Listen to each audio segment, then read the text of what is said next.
$250 billion. Elon's just moving money from his left pocket to his right pocket and expecting us to applaud. Oh, come on. SpaceX buying XAI isn't some vanity project. It just capped off a record $438 billion quarter. I'm honestly more impressed by KKR dropping $2 billion on Nothing Bundt Cakes. Now, that's a synergy I can actually taste. You'd pick frosting over 12 AI mega deals. Let's pull up the filings because these North American acquirers might already have severe buyer's remorse. The rundown. $438 billion. That's just quarter one. Up 155% year over year. The financing window is officially wide open. And dealmakers are sprinting right through it. 117 deals closed by North American acquirers alone. Yeah, but are they actually good deals? Because the post-deal share price bumps are telling a different story. North American buyers are lagging way behind the Europeans right now. The gossip is pure buyer's remorse. Oh, come on, that's just standard market digestion. You pay a premium in a hot market, the stock takes a breather. It's a natural cycle. No, it's sloppy underwriting. Look at the multiples they're paying. You can't just blame the cycle when the Europeans are managing to find actual synergies and see their stock pop.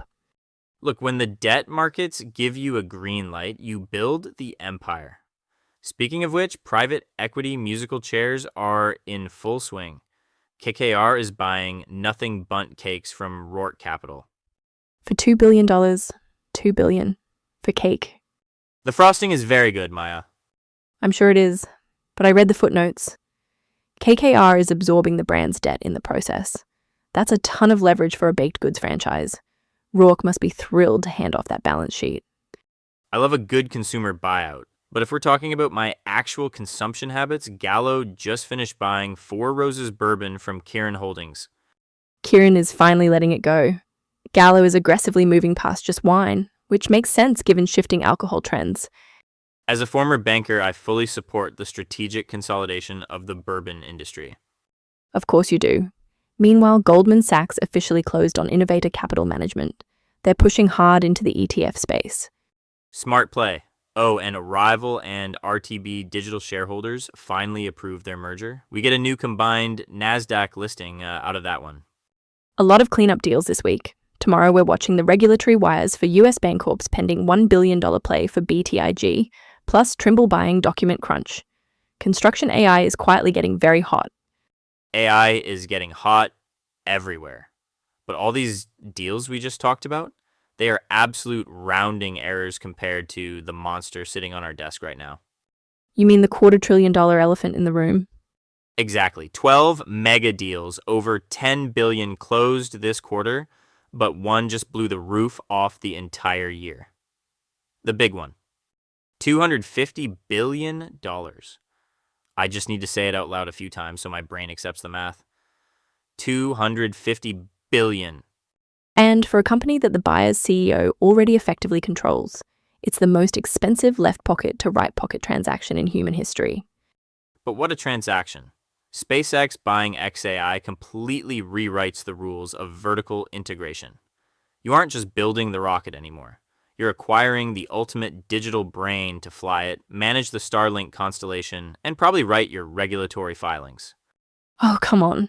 You're completely buying the banker narrative. Look at the actual structure here.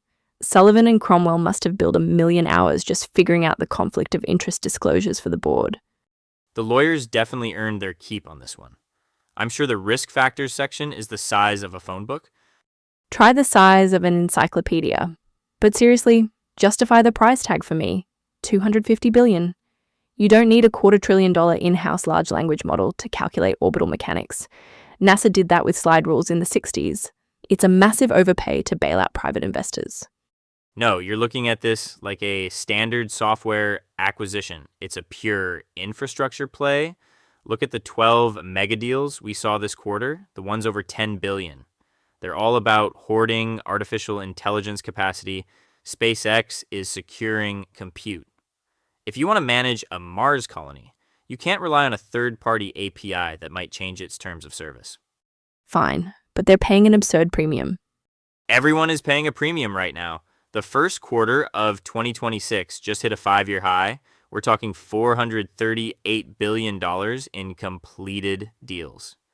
which is a 155% increase year over year. I saw the industry report. Financing conditions improved by a fraction of a percent, and suddenly every corporate board decided they need to buy an AI startup by Tuesday. The mega deal is officially back.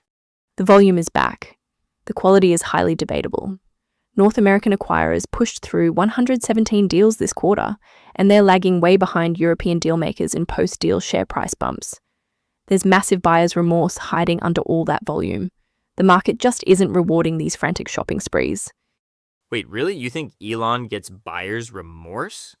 The man just bought his own company for $250 billion. Fair point. He probably thinks it was a bargain. I just want to see the fairness opinion on this. I would literally frame it and hang it in my office. I'll see if my old syndicate buddies can leak us a copy. But speaking of massive premiums and potential buyer's remorse, we need to talk about the private equity musical chairs happening right now. Because KKR just decided they really, really like frosted cake. $2 billion for Nothing Bundt Cakes. I have so many questions about the debt Roark Capital is leaving behind. Voices. So the analysts are officially taking victory laps. They are screaming from the rooftops about Q1 hitting $438 billion in completed deals. 155% year-over-year increase. You have to admit, seeing those numbers on a Bloomberg terminal feels like old times. Sure, the volume is back. But I hate this prevailing narrative that it is all just improved financing conditions. Have you looked at the post-deal performance data? You are going to tell me North American buyers are getting slaughtered. They pushed through 117 deals this quarter, and they are massively underperforming European dealmakers on the post-deal share price bump. It is buyer's remorse on a continental scale. I completely disagree. The market isn't punishing them for buying. It is punishing them for paying 2021 premiums in a 2026 reality. Europe is just pricing deals closer to earth. If they are overpaying, then it is bad capital allocation, Nate, which brings me to the absolute wildest headline of the week. Oh, I know exactly where you are going.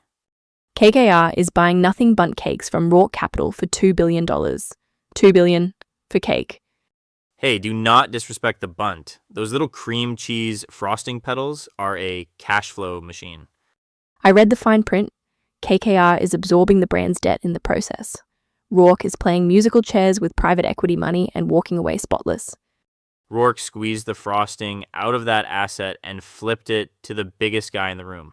Classic PE hot potato. Speaking of things we need to watch closely, the regulatory wires are supposed to light up tomorrow. Right. We are waiting to see if US Bancorp actually gets clearance for that $1 billion BTIG acquisition. Desetios, spill the tea. $2 billion for cake, Maya? $2 billion. Hey, those little cream cheese frosting petals are a highly defensible moat. I'm dead serious. KKR is actually buying Nothing Bundt Cakes from Roark Capital. I saw the $2 billion valuation and immediately started doing the math on how many red velvet buntinis you have to sell to cover the interest payments. You're ignoring the actual structure here. KKR is absorbing the brand's debt in the process. Roark is probably throwing a massive party right now.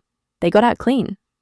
Oh, I know they are. Private equity playing musical chairs with dessert chains is my favorite genre of corporate theater. It's just passing a very sugary hot potato before the sugar crash hits. The real sugar crash is happening across the entire North American M&A market right now. Are we talking about the buyer's remorse whispers? It's not a whisper when the data proves it. North American acquirers pushed through 117 deals this quarter. They spent aggressively because financing conditions improved. But look at the post-deal share price bumps. They're severely underperforming their benchmarks compared to European dealmakers. I have to push back on that. You're looking at a 3-month window. North American buyers are locking down massive strategic plays. Q1 hit a 5-year high, $438 billion in completed deals. They aren't chasing a quick stock bump. They're playing the long game. The long game is just what bankers call a deal when they overpaid and need 5 years to hide the math. A 155% year-over-year increase in spending usually just means executives panicked and bought whatever wasn't nailed down. Okay, some of them definitely overpaid. But you can't tell me the mega deals driving that volume are just panic buys, which actually brings us to the $250 billion elephant in the room. You mean Elon's little shopping spree? Exactly. We need to talk about SpaceX swallowing XAI. Tomorrow's radar. $438 billion in closed deals for the first quarter. The bankers are officially booking Aspen again. We're so back. Put the ski pass away, Nate. North American acquirers pushed through 117 deals, and I'm already hearing serious buyer's remorse. Remorse after a 155% year-over-year jump? Yes, because they overpaid. Look at their post-deal share prices lagging behind Europe. It's just a sugar high. Which reminds me, KKR is dropping $2 billion to buy Nothing Bundt Cakes from Roark. Absorbing Roark's debt to buy a cupcake empire is actually a power move? Have you even had the red velvet? I only care about the regulatory wires tomorrow. US Bancorp's $1 billion BTIG acquisition needs an update, and Trimble is buying Document Crunch. AI for construction sites, way less flashy than SpaceX dropping $250 billion on XAI. But actually practical. We'll be tracking the filings as they hit tomorrow. Read your footnotes, everyone.